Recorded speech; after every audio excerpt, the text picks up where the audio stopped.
આજે આપણે બનાવીશું આખી બટેટીનું ગેઠિયાવડી શાક. તો આપણે આ લીધા છે બટેટા બાફેલા, મરચી છે, લસણ છે અને ટમેટા. હવે આપણે આમાં ટમેટા અને મરચીની ચોપ કરી નાખશું.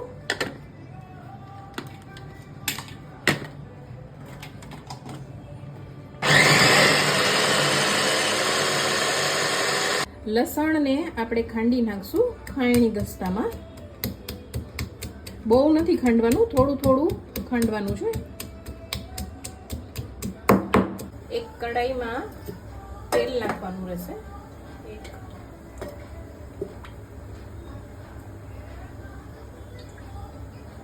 3 પાવરા 4 પાવરા તેલ નાખવાનું છે.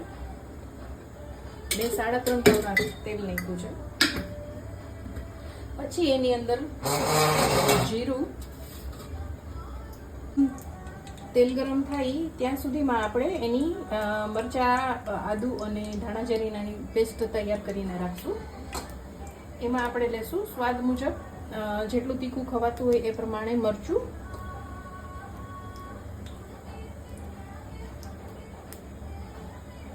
આ કાશ્મીરી મરચું અને તીખું મરચું બંને સાથે છે.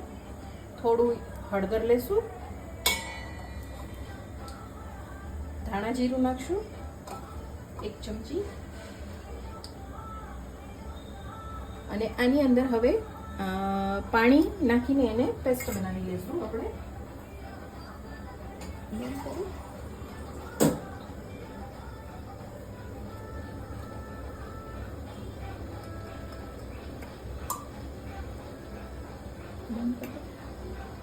હવે તેલ ગરમ થઈ ગયું છે.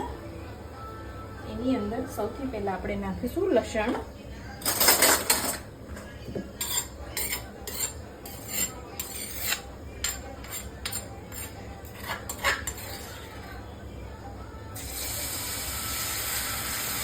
લસણને થોડું લાલ થવા દેવાનું છે.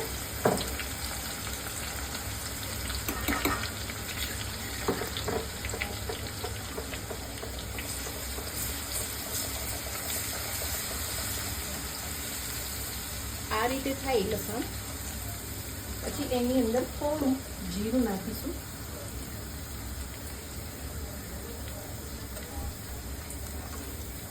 થોડું પછી એની અંદર થોડી આપણે નાખીશું હિંગ.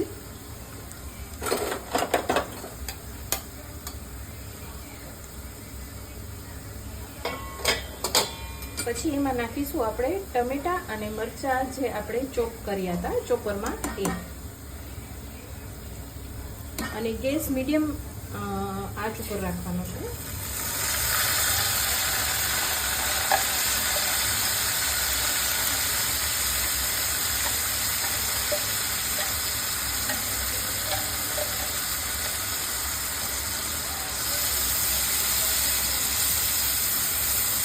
હવે આને આપણે થોડીક વાર પાકવા દઈશું. થોડું મીઠું નાખી એટલે ટમેટા પાકી જાય એકદમથી સરસ.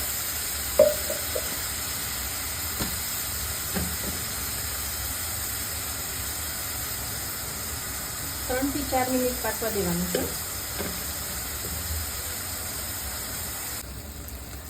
ટમેટા સોતળાઈ ગયા છે થોડા. જો તેલ ઉપર દેખાય છે એ પ્રમાણે એટલા સોતળવાના રીતે, જેથી કરીને ટમેટાનો કાચો સ્વાદ ના આવે. હવે આની અંદર આપણે નાખવાનું રહેશે જે પેસ્ટ બનાવીને તૈયાર કરેલી હતી આપણે.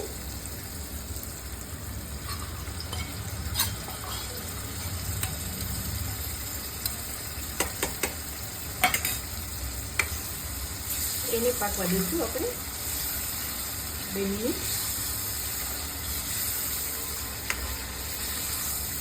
તૈયાર થઈ જશે. પેસ્ટ નાખીને 2 મિનિટ પાકવા દઈશું એટલે તેલ એકદમ ઉપર દેખાશે. પછી એની અંદર તમારે 1 ચમચા જેટલું પાણી એડ કરવાનું છે.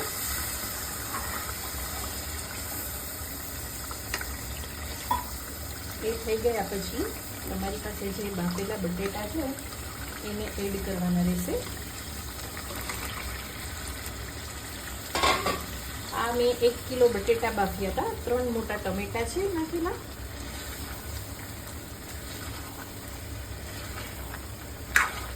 આ રીતે તૈયાર થશે.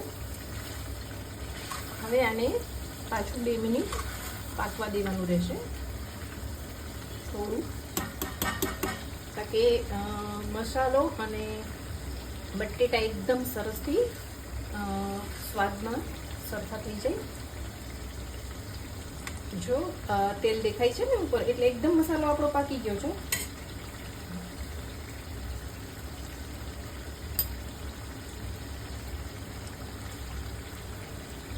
મિનિટ પાક્યા પછી તેની અંદર આપણે ઉમેરીશું ધાણા.